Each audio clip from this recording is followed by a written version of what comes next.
Israel veto দেয় মাঝে মধ্যে।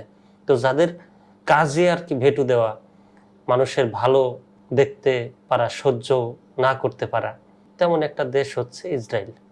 ছোট দেশ হলেও কোনো না কোনো দেশের পাছায় আঙ্গুল দেওয়ার তালেই থাকে। দর্শক, গাজায় ইসরায়েলি হামলায় 1 লাখ মৃত্যু ছাড়িয়েছে। রোজার সময়ও 50,000 বা 60,000 এরকম ছিল।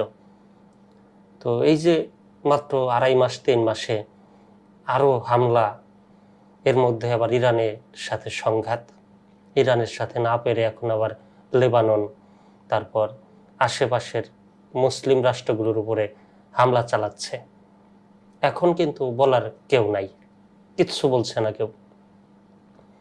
নেতা অনেক সময় ডিপেন্ড করে, নেতা ভালো একজন নেতা যেমন খামেনি, তিনি কিন্তু ইসরায়েল সহ আমেরিকারও পাল্টা জবাব দিয়েছেন, এখনো দিচ্ছেন। তো অনেকেই বলে যে আসলে দেশের কথাই বলি, যেমন ওই যে যারা এনসিবির নেতাদেরকে অবহেলা করে অনেকেই, সারজিস, তারপর নাহিদ, আরো যে কয়েকজন আছে, সামনের সারিতে যাওয়া কিন্তু অনেক কঠিন একটা ব্যাপার। এবং যারা সামনের সারিতে থেকে নেতৃত্ব দেয় তাদের উপরে অনেক কিছু ডিপেন্ড করে।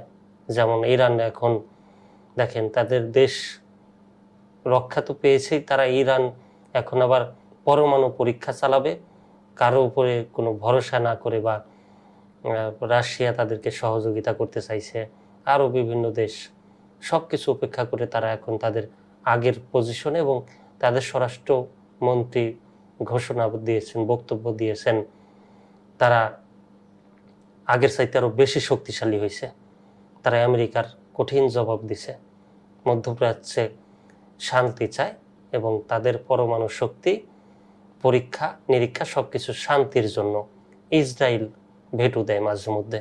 তো যাদের কাজে আর কি ভেটো দেওয়া, মানুষের ভালো দেখতে পারা, সহ্য না করতে পারা, তেমন একটা দেশ হচ্ছে ইসরায়েল।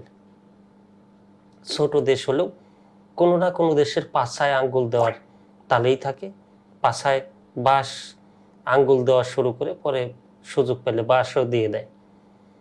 এটা ইসরায়েলের একটা অভ্যাস বলতে পারেন, এবং তারা সেই কাজই করছে। 12 মাস তারা ইরানের উপরে, ইরান বলতেছি ফিলিস্তিনের উপরে হামলা চালায়।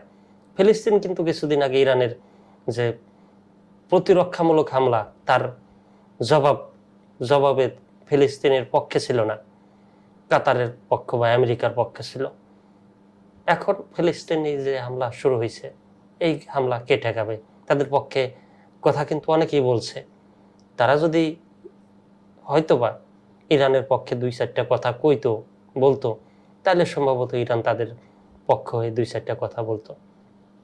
ফিলিস্তিনি তো তাদের বিপক্ষে গেছে।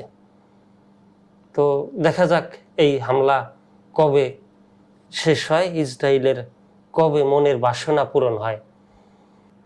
ইসরায়েলি হামলায় গাজায় প্রায় 1 লাখ ফিলিস্তিন নিহত।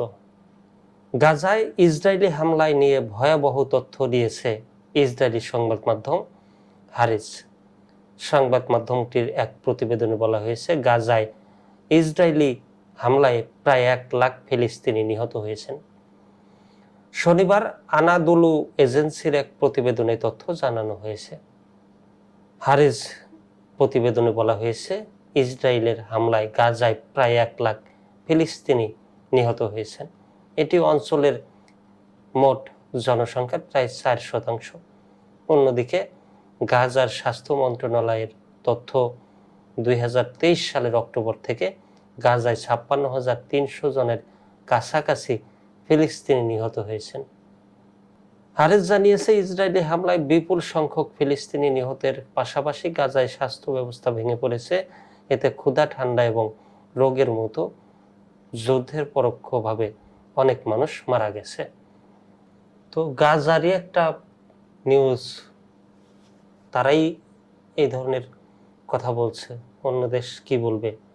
মানে নিজের দেশ তো একটু বাঁচায়া টাচায়া একটু খবর প্রচার করে, সেই জায়গায় অন্য দেশ যদি খবর পড়তে যায় কাতার বা আল জাজিরা বা অন্য কোনো সঠিক খবর যদি উঠিয়ে আনা যায়, তাহলে তো আরো সত্য বেরিয়ে আসবে, প্রকৃত মৃত্যুর সংখ্যা বেরিয়ে আসবে। দর্শক, যারা এখন আমার চ্যানেলটি সাবস্ক্রাইব করেন নাই, অবশ্যই চ্যানেলটি সাবস্ক্রাইব করবেন এবং বেল আইকনটি বাজিয়ে দিবেন পরবর্তী আপডেট পাওয়ার জন্য। যারা ফেসবুকে দেখছেন, পেজটি ফলো দিবেন। ধন্যবাদ।